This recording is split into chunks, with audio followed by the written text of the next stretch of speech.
போய் ஒரு 3 கோடி ரூபாய் மதிப்புள்ள சொத்தை அபகரிக்கிறாங்க. அபகரித்து அந்த இஸ்லாமியர்கள் வந்து அந்த விதவை பெண்மணி அவங்கள வீட்டை விட்டு துரத்துறாங்க. அவங்க போய் புகார் கொடுக்குறாங்க. அந்த புகாரின் பேரில் இந்த மாதிரி வந்து நாங்கள் மயிலாப்பூர் பகுதியில் செயல்பட்டு கொண்டு இருக்கிற விடுதலை சிறுத்தைகள் பரவலாக செயல்பட்டு கொண்டு இருக்கிற சூழலில் எங்கிருந்தோ இந்த ரவுடி பசங்க வந்து இந்த மாதிரி காலியாக இருக்கிற இடத்துல ஆக்கிரமிக்கிறாங்கன்னு சொல்லி அதற்கு மிக முக்கியமான காரணமாக இருக்கிறது சமூக விரோதியாக இருந்து கொண்டு கட்ட பஞ்சாயத்து ரவுடிசம் செய்கிற ஏர்போர்ட் மூர்த்தி அவர் மீது உரிய நடவடிக்கை எடுக்கணும். நாங்கள் காவல் நிலையத்தில் புகார் கொடுத்துருக்கோம். ஆனால் காவல் நிலையம் முறையாக நடவடிக்கை எடுக்காமல் ஏர்போர்ட் மூர்த்தியோடு அடியாளாக செயல்பட்ட 2 பேரை மட்டும் கைது செய்துவிட்டு ஏர்போர்ட் மூர்த்தி மீது நடவடிக்கை எடுக்கிறார். இதனால் ஏற்கனவே மிக கடுமையான கோபத்தில் ஏர்போர்ட் மூர்த்தி வந்து பல முறை வந்து அதற்கு காரணமாக இருந்த மயிலாப்பூர் பகுதி பொறுப்பாளர்களை நான் சும்மா விட மாட்டேன்னு பல இடங்களில் பேசினதா எங்களுக்கு செய்தி. அதன் அடிப்படையில் இவங்க 4-5 பேர் வந்து இந்த தேநீர் கடையில் காலையில் உட்காந்துருக்கிறாங்கன்றதை யாரோ தகவல் சொல்லி அந்த தகவலின் அடிப்படையில் இவர்களை தாக்க வேண்டும் என்பதற்காக திட்டமிட்டு ஏர்போர்ட் மூர்த்தி அந்த இடத்துக்கு வந்திருக்கிறார். வந்தவர் நேரடியாக யாருமே டிஜிபி ஆஃபீஸ்க்கு போகிறவங்க எங்கே போவாங்கன்னா டிஜிபி ஆஃபீஸ் வாசலில் காரை விட்டுட்டு இறங்கி உள்ளே போவாங்க, இல்லை டிஜிபி ஆஃபீஸ் உள்ளே போவாங்க பர்மிஷன் இருந்ததுன்னா. ஆனால் யாருமே டிஜிபி ஆஃபீஸ்லேருந்து 30 மீட்டர் தள்ளி இருக்கிற அந்த தேநீர் கடையாண்ட வண்டியை நிறுத்திட்டு யாரும் போக மாட்டாங்க. இது வரைக்கும் புகார் கொடுக்க வந்த எவருமே. ஆனால் ஏர்போர்ட் மூர்த்தி திட்டமிட்டு டிஜிபி ஆஃபீஸுக்கு சம்மந்தமே இல்லாத 30 மீட்டர் முன்னாடி இருக்கிற அந்த டீ கடையாண்ட வண்டியை நிறுத்திட்டு டீ கடை வாசல் உட்காந்துருக்கிற இவங்க கிட்ட நேரடியாக போயிருக்கிறார். நேரடியாக போகும்போதே அவர் இவரை பார்த்து கேட்ட கேள்வி என்னன்னா, நான் எந்த இடத்துல பஞ்சாயத்து பண்ணால் உங்களுக்குண்ணா, உங்களுக்கும் உங்கள் தலைவனுக்கும் என்னோட பஞ்சாயத்தை தடுக்கிறது தான் வேலையா, எங்கிட்டலாம் வச்சுன்னா எவனா இருந்தாலும் விட மாட்டேன்னு சொன்னோடனே இவங்க வந்து எதிர்த்து எங்ககிட்ட நீ வந்து எதுக்கு இதை பேசுகிற, உங்களுக்கு எனக்கு என்ன சம்பந்தம்னு சொல்லி 2 பேருக்குள்ள வாக்குவாதம் ஆகும்போது கத்தி எடுத்து அவர் வீச வந்திருக்கிறாரு. இவங்க திருப்பி தாக்கியிருக்கிறாங்க. தங்களை தற்காத்துக் கொள்வதற்காக தான் இவங்க திருப்பி தாக்கியிருக்காங்க. இவர்களுக்கு தாக்க வேண்டிய நோக்கம் இருந்திருந்தா இவங்க கையில கட்ட குறைந்தபட்சம் ஏங்க ஒரு அரசியல் கட்சி தலைவர்னு சொல்லிக்கிறார். அவர் அரசியல் கட்சி தலைவரும் கிடையாது, சாதி அமைப்பு தலைவரும் கிடையாது. அவர் ஒரு லெட்டர் பேடு, வெறும் லெட்டர் பேட் வச்சுக்கிட்டு பிரபலமாக இருக்கக்கூடிய மக்களிடம் செல்வாக்கு பெற்றிருக்கக்கூடிய விடுதலை சிறுத்தைகள் கட்சி தலைவர் எழுச்சி தமிழர் போன்றவர்களை விமர்சனம் செய்கிற வெளிச்சத்தில் வாழக்கூடியவங்க. அவங்களுக்கு பாரதிய ஜனதா கட்சி, RSS, ஒரு காலகட்டத்தில் பாட்டாளி மக்கள் கட்சி போன்ற போட்ட தீனியில வாழக்கூடிய அடியாட்கள். ஆகையினால அவரை தாக்க வேண்டும் என்று சொன்னால் நான் ஒரு 10 பேரோ 5 பேரோ வந்து குறைந்தபட்ச ஆயுதங்களாவது வைத்திருப்பாங்க. ஆனால் எந்த விதமான வெறும் நிராயுதபாணியா போய் அவரை போய் டிஜிபி ஆஃபீஸ் ஆண்ட ஒருத்தர் தாக்க வேண்டிய அவசியம் கிடையாது. இது திட்டமிட்டு கத்தியோடு டிஜிபி ஆஃபீஸுக்கு வந்தது ஏர்போர்ட் மூர்த்தி தான். ஆனால் காவல்துறை இன்றளவிற்கும் அதில் முறையாக நடவடிக்கை எடுக்கவில்லை. நேற்று நாங்கள் மாநகர காவல் ஆணையரை சந்தித்து அவருடைய அலுவலகத்தில் புகார் கொடுத்திருக்கிறோம். திலீபன் கொடுத்த புகாரில் திலீபனை கத்தியால் வெட்டும் பொழுது இதோட நீ உயிரோட இருக்கக்கூடாது, உங்களை சாவடிக்காம விட மாட்டேன்னு சொல்லி ஏர்போர்ட் மூர்த்தி பேசின பேச்சுக்கு அவர் மீது கொலை முயற்சி வழக்கு பதிவு செய்யப்பட்டிருக்கணும். அந்த வெட்டு பாருங்க, இந்த கிட்டத்தட்ட 16 தையல் போட்டிருக்காங்க கையில. அந்த வெட்டு காயத்துடைய இதையும் உங்களுக்கு அனுப்புறோம். அதுல அந்த வெட்டு கொஞ்சம் கரெக்டா பட்டிருந்ததுன்னா இவரோட கழுத்துல பட்டிருந்தா இவரோட உயிர் போயிருக்கும். அப்போ திட்டமிட்டு கொலை செய்ய வேண்டும் அல்லது உடல் ரீதியாக மிகப்பெரிய பாதிப்பை ஏற்படுத்த வேண்டும் என்ற நோக்கத்தோடு ஏர்போர்ட் மூர்த்தி செயல்பட்டிருக்கிறார். ஏன் அவர் மீது காவல்துறை உரிய நடவடிக்கை எடுக்க மறுக்கிறதுன்றதுதான் எங்களுடைய கேள்வி. இது இன்னைக்கு நேற்று நடக்கலைங்க. வெளிப்படையா ஏர்போர்ட் மூர்த்தி ஒரு மேடையிலையும் சொல்றாரு, என்னன்னு, நான் வந்து துப்பாக்கி வச்சிருக்கிறேன், என்கிட்ட எவனா வச்சிருந்தா சுற்றுவேன், நான் எப்பேற்பட்ட ரவுடிங்கெல்லாம் வச்சிருக்கேன் தெரியுமான்னு பேசுறாரு, செய்யறாரு. ஆனாலும் இன்னும் ஏன் காவல்துறை வந்து அவர் மீது கடுமையான நடவடிக்கை எடுக்கவில்லை? இன்னைக்கு அவருடைய பின்னணி என்ன? பாரதிய ஜனதா கட்சி, RSS போன்ற சக்திகள் ஒடுக்கப்பட்ட மக்களிடையே வந்து சாதி ஒழிப்பு சிந்தனையை, மதவாத எதிர்ப்பு சிந்தனையை விதைத்துக் கொண்டிருக்கிற ஒரே தலைவர் எங்கள் தலைவர் எழுச்சி தமிழர்ன்றதால அவருக்கு எதிராக யாராவது ஒருத்தரை ஒரு புல்லுருவிகளை, ஒரு எந்த விதமான அடையாளம் இல்லாதவர்களை பயன்படுத்த வேண்டும் ஏர்போர்ட் மூர்த்தியை பயன்படுத்துறாங்க. ஒரு காலகட்டத்தில் பாட்டாளி மக்கள் கட்சி அந்த வேலையை செய்தார்கள். இப்பொழுது நாம் தமிழர் கட்சி அந்த வேலையை செய்து கொண்டிருக்கிறார்கள். ஏர்போர்ட் மூர்த்தி என்பவர் எந்த விதமான மக்கள் அங்கீகாரமும் இல்லாதவர். அவர் சாதிய தலைவரும் கிடையாது, அரசியல் கட்சி தலைவரும் கிடையாது. ஆனா அவருக்கு அவரோடு எந்த விதமான மக்கள் அங்கீகாரமும் பெறாதவர். அவரை வந்து ஒரு தலைவரை போல ப்ரொஜெக்ட் பண்ணி இன்னைக்கு எல்லாரும் பல ஊடகங்கள் மூலமாக வந்து அவரை ஏன் ப்ரொஜெக்ட் பண்றாங்க? அவருக்கு என்ன அடிப்படை இருக்கு? அவருக்கு என்ன முகவரி? அவருடைய வீட்டு அட்ரஸ் என்ன? அவர் எங்கிருந்து செயல்படுகிறார்? அவர் யார்? அவருடைய தத்துவம் என்ன? எதுவுமே கிடையாது. ஒரே ஒரு அடையாளம் என்னன்னா, அவரோட அடையாளம் விடுதலை சிறுத்தைகள் கட்சியை விமர்சனம் செய்வது மட்டும்தான். அந்த வெளிச்சத்தில் வாழக்கூடிய ஒரு சமூக விரோதிக்கு இன்றைக்கு காவல்துறை வந்து அமைதியாக வேடிக்கை பார்த்து கொண்டிருப்பது விடுதலை சிறுத்தைகளுக்கு எந்த விதமான அச்சுறுத்தலும் கிடையாது. இது சமூகத்துக்கு அச்சுறுத்தல். இப்படிப்பட்ட நபர்கள் சாதிய முகமுடியை அணிந்து கொண்டு மற்றவர்கள் மீது ஏவப்படுகிற வன்முறை தான் இந்த ராயப்பேட்டையில் இருக்கிற சொத்தை அபகரிச்சது. ராயப்பேட்டையில் இருக்கிற சொத்தை அபகரிச்சதுக்கு ஏர்போர்ட் மூர்த்தி காவல் நிலையத்தில் வந்து இன்ஸ்பெக்டர் கிட்ட சண்டை போடுறாரு. நான் அப்படிதான் பண்ணுவேன், நீ எப்படி என்னோட கடையை காலி பண்ண சொல்லலாம், என்னோட அலுவலகத்தை காலி பண்ண சொல்லலாம் சண்டை போடுறாரு. அதோட வீடியோ இருக்கு. ஏன் இன்னும் காவல்துறை நடவடிக்கை எடுக்கல? காவல்துறை இப்படிப்பட்ட கட்ட பஞ்சாயத்து செய்பவர்களுக்கு, சமூக விரோதிகளுக்கு எல்லாம் தயங்கி கொண்டிருந்தால் அப்புறம் நாளைக்கு சமூக சட்டம் ஒழுங்கு எப்படி காப்பாற்றப்படும்? இவர்கள் மீது உடனடியாக கடுமையான நடவடிக்கை எடுக்கணும். ஏர்போர்ட் மூர்த்தி மீது கொலை முயற்சி வழக்கு காவல்துறை பதிவு செய்ய வேண்டும், அவரை உடனடியாக கைது செய்ய வேண்டும் என்பதுதான் எங்களது கோரிக்கை. உங்க கட்சி தலைவரை தொடர்ந்து விமர்சிக்கிறாங்க, தாக்குதலுக்கு பண்ணீங்களா? அதுதான் சொல்றாங்க. அதுல எங்க கட்சி தலைவர் ஏங்க எவ்வளவு பேர் விமர்சனம் பண்றாங்க, போற வரலாம் விமர்சனம் பண்றாங்க.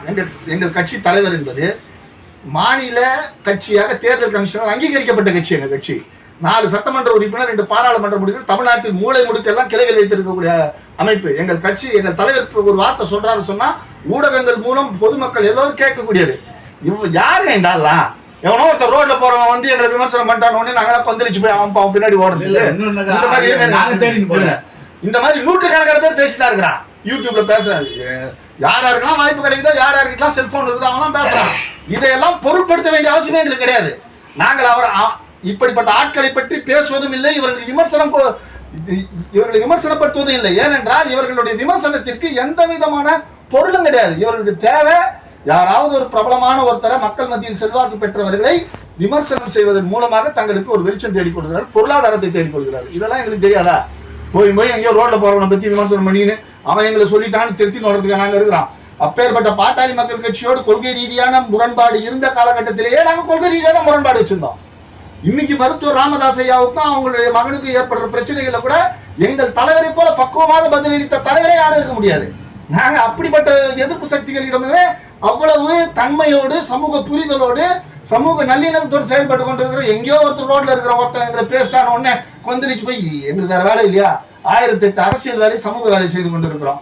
கண்ட கழிசடைகளுக்கோ அல்லது சமூக விரோதிகளுக்கோ கட்ட பஞ்சாயத்து செய்பவர்களுக்கோ பதில் சொல்லி கொண்டிருப்பது கூட எங்களுக்கு இருக்குன்னு நாங்க நினைக்கிறோம்.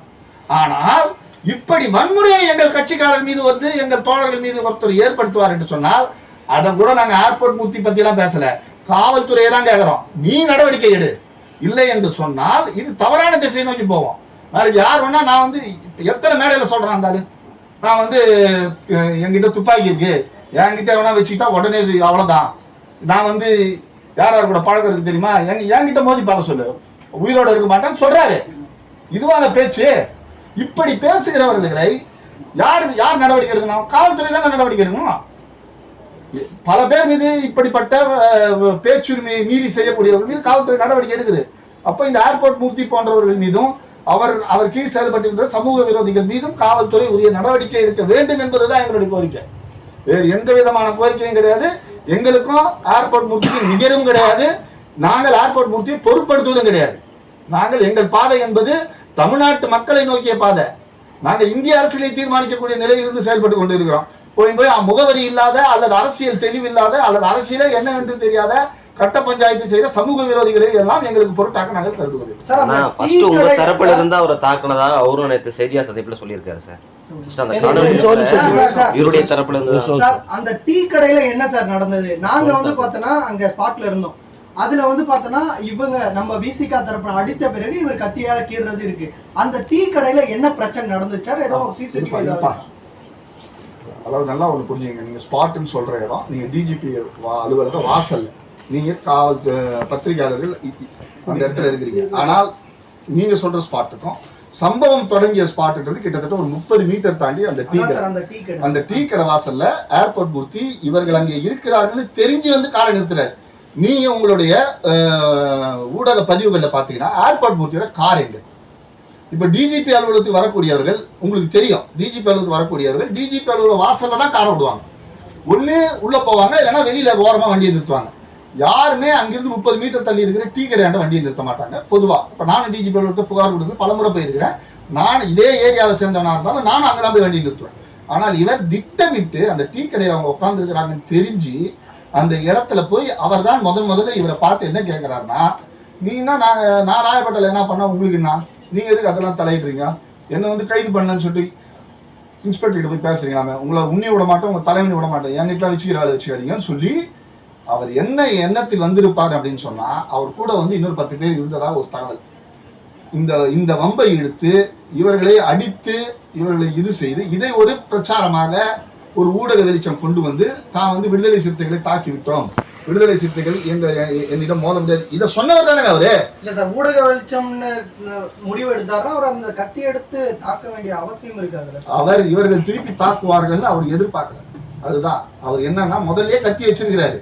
கத்தி வச்சு அவர் தாக்கு வரும்போது இவங்க 5 பேராக இருந்து இவர்களும் திருப்பி தாக்கும் பொழுது அவர் பின்னாடி ஓடி, நீங்க நல்லா பாத்தீங்கன்னா அந்த ஊடகத்தை அந்த பதிவுல அவர் முன்னாடி ஓடல, பின்னாடியே நடந்து வராரு. பின்னாடியே நடந்து வந்து ஊடகத்துக்கிட்ட வந்ததுக்கு அப்புறம் தான் நிக்கிறாரு. நின்றுட்டு அதுக்கப்புறம் இவர்களை திருப்பி தாக்குவாரு. அதே பிளேடு எடுத்து முதல்ல ஒரு 2-3 நிமிஷம் பிளேடை கையில எடுக்க மாட்டாரு, கொஞ்ச நேரம் கழிச்சு திருப்பி அதே பிளேடை எடுப்பாரு. இது எல்லாமே அவருடைய திட்டமிட்ட வேலை. அவர் என்ன காட்ட விரும்புகிறார் என்று சொன்னால், அவருக்கு விடுதலை சிறுத்தைகள் தன்னை தாக்க வேண்டும், தன்னை தாக்குவதன் மூலமாக தான் பப்ளிசிட்டி பெறணும். இது அவருடைய நோக்கம். நாங்கள் அதற்கு ஆள் கிடையாது, நாங்க எங்க வேலையை பார்த்துட்டு இருக்கோம். அவரு அந்த நோக்கத்தை நிறைவேற்றுவதற்காக வந்தார், அதில் ஓரளவு வெற்றி பெற முயற்சி செய்து கொண்டிருக்கிறார். ஆனால் உண்மையில் நீங்க நடந்த செய்திகள் எல்லாத்தையும் பாத்தீங்கன்னா, தாக்கணும்ன்ற எண்ணம் எங்களுக்கு இருந்ததுன்னா, டீ கடையில எத்தனையோ ஆயுதம் இருக்கு, டீ கடையில சுத்தி கண்ணாடி பாட்டில் இருக்கு, எவ்வளவு விஷயங்கள் இருக்கு. நாங்க தாக்கியிருக்கலாம், அவரை நாங்க தான் முதல்ல தாக்கணும் முயற்சி பண்ணோம், அல்லது ஒரு அடிப்படை ஆயுதமாவது வச்சிருக்கலாம், கையில ஒரு குச்சியாவது வச்சிருந்திருப்போம். ஆனால் நாங்கள் எதுவுமே இல்லாமல் நிராயுத பாணியாக அந்த இடத்தில் இருந்தோம். வெறும் தேநீர் சாப்பிட்டு கொண்டிருந்தவர்கள் மீது திடீரென்று நடத்தப்பட்ட தாக்குதலால நிலை குலைந்து நாங்கள் திருப்பி தாக்க வேண்டியது அல்லது எங்களை வந்து தற்காத்துக் கொள்ள வேண்டிய சூழல் ஏற்பட்டதை அவருடைய நல்ல வாய்ப்பு என்னன்னா, அந்த நேரத்தில் அங்கே ஊடகவியலாளர்கள் இருந்தது மட்டும்தான். அன்னைக்கு அந்த இடத்துல ஊடகவியலாளர் இல்லைன்னா அவர் அந்த இடத்துக்கே போயிருக்க மாட்டாரு. இன்னும் இது வேற மாதிரி ஆயிருக்கும். என்னன்னா, அவரோடு வந்தவர்கள் கண்டிப்பாக காரை விட்டு இறங்கி இவங்க இன்னும் பெரிய சிக்கல் உண்டாக்கியிருப்பாங்க. இது எல்லாவற்றையும் தடுத்தது ஒரு வகையில் ஊடகம் செய்த நற்பணி தான். ஓரளவு இந்த மாதிரி சமூக விரோதிகளுக்கு எதிராக இருக்கிறது ஊடகங்கள் தான். அந்த பயம் இருக்கிறது. அந்த பயத்தை காவல்துறை இன்னும் அவர்களை முறைப்படுத்த வேண்டும். இப்படிப்பட்டவர்கள் மீது உரிய நடவடிக்கை எடுக்கணும். எந்த இடத்துல யார் பண்ணா என்னங்க, அவர் ஏர்போர்ட் மூர்த்தியா இருக்கட்டும், இல்லைன்னா ரயில்வே மூர்த்தியா இருக்கட்டும், எந்த ஒரு சொத்தை அபகரிக்கிறாரு, ஒரு வெளிநாட்டில் இருக்கிறாங்க ஒரு விதவை இஸ்லாமிய பெண்ணு, அந்த சொத்தை போய் இவர் போய் போர்டு போடுறாருங்க, இவரோட கட்சி பேர் யாருன்னா ஊடகவியலாளர் கூட கேளுங்க, அவரோட கட்சி பேர் என்னன்னு யாருக்கும் தெரியாது. செய்தி ஊடகங்களே நேற்று என்ன போட்டாங்க, யூடியூபர்னு போட்டாங்க. அந்த அளவுக்கு தான் அவர் வந்து மக்கள் மத்தியில் நிற்கிறாரு, ஊடகங்கள் மத்தியில் நிற்கிறாரு. அப்படிப்பட்டவர் அவருடைய கட்சி அப்போ கொண்டு போய் அந்த ராயப்பேட்டை சொத்துல போட்டு அந்த வீட்டில் இருக்கிறவங்க அடிச்சு துரத்துறாரு. ஏன் இது காவல்துறை நடவடிக்கை எடுக்கிறாங்க? என்ன கட்ட பஞ்சாயத்து பண்றாங்க, இதை பண்றாங்க, நான் அவங்க மேல நடவடிக்கை எடுன்னு சொல்ற காவல்துறை இப்படி ஒரு லெட்டர் பேட் கட்சிக்காரன் ஊர்ல இருக்கிற சொத்தை அபகரிக்கிறது. சரி, அவரோட கட்சியில இருக்கிற பொறுப்பாளர்கள்லாம் யாரு? நீ அந்த பொறுப்பாளர்கள் ஒரு 5 பேர் இருப்பாங்க, இந்தியா முழுக்க இல்ல தமிழ்நாடு முழுக்க 5 பேர் 5 இடத்துல ஒரு பெரிய ரவுடியா இருக்கலாம், ரவுடின்னு சொல்லி கொள்றவனா இருக்கலாம். இதுவாங்க ஒரு சமூக அமைப்பு, இதுவா மக்களுக்காக பாடுபடுறது? இதுல அவங்க தேடிக்கிற முகமுடி என்னன்னா, விடுதலை சிறுத்தைகள் இதற்காக போராடவில்லை, அதற்கு நான் குரல் கொடுக்கிறேன் என்று. இது எல்லாமே பம்மாத்து, இதெல்லாமே பம்மாத்து. விடுதலை சிறுத்தைகளை எதிர்க்க வேண்டும், எழுச்சி தமிழரை கொச்சைப்படுத்த வேண்டும், அதற்கு பயன்படுத்தப்படுகிற ஒரு அடியால் தான் ஏர்போர்ட் மூர்த்தி. ஆகையினால் அவரை பற்றி நாங்கள் பொருட்படுத்தவில்லை. அவர் செய்கிற செயலுக்கு அவர் உரிய தண்டனை அனுபவித்தே தீர வேண்டும். அதை காவல்துறை தான் உறுதிப்படுத்த வேண்டும். இல்ல 2 தரப்பு மேலேயும் வழக்கு பதிவு பண்ணியிருக்காங்க. ஆமா, அது தவறான போக்கு. நாங்க பாதிக்கப்பட்டவங்க, எங்கள் மீது முதலில் தாக்குதல் நடத்தப்பட்டது. நாங்கள் எந்த விதமான ஆயுதமும் இல்லாமல் வந்தவர்கள். நாங்கள் எங்கள் பகுதியில் உட்கார்ந்து கொண்டிருந்தோம்.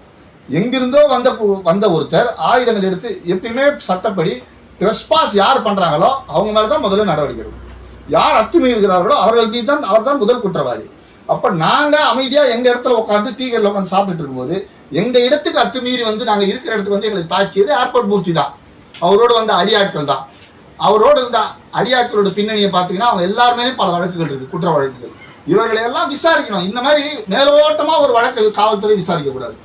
இவரோடு கூட வந்தவர்களால் அவர்களுடைய பின்னணி என்பதையெல்லாம் விசாரிக்கணும். விசாரித்து இவர்கள் மீது நடவடிக்கை எடுக்க வேண்டும். ஆனால் அப்படி செய்யாமல் பொது போக்குல நீயும் கம்ப்ளைண்ட் கொடு, நானும் கம்ப்ளைண்ட் கொடு, 2 பக்கமும் அப்ப முதல் தகவல் அறிக்கை பதிவு செய்யறேன், அப்புறம் பார்த்துக்கலாம்னு சொல்லப்படுகிற இந்த போக்கு காவல்துறை செய்யக்கூடாது. எல்லா விதமான விசாரணைக்கு நாங்கள் தயாராக இருக்கிறோம்.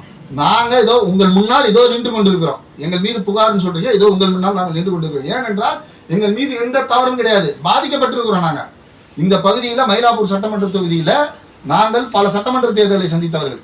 மாமன்ற தேர்தலில் வெற்றி பெற்றவர்கள். எங்களுக்கு மக்கள் மத்தியில் ஒரு அறிமுகம் இருக்கிறது, செல்வாக்கு இருக்கிறது, மக்கள் மத்தியில் பணியாற்றி கொண்டிருக்கிறோம். இப்படிப்பட்ட இந்த லெட்டர் பேட் கட்சிக்காரர்களுக்கு எந்த விதமான ஒரு பொறுப்புணர்ச்சியும் கிடையாது, சமூக அக்கறையும் கிடையாது. யாரையாவது இந்த மாதிரி ஒரு பிரச்சனைகள்ல கிளறி விட்டு அந்த பிரச்சனைகள் மூலமாக அந்த வெளிச்சத்தில் குளிர் காய்கிறவர்கள் தான் இந்த ஏர்போர்ட் மூர்த்தி போன்ற சமூக விரோதிகள். காவல்துறை முறையாக நடவடிக்கை எடுக்கிற வரை நாங்கள் இந்த பிரச்சனையை விட மாட்டோம்.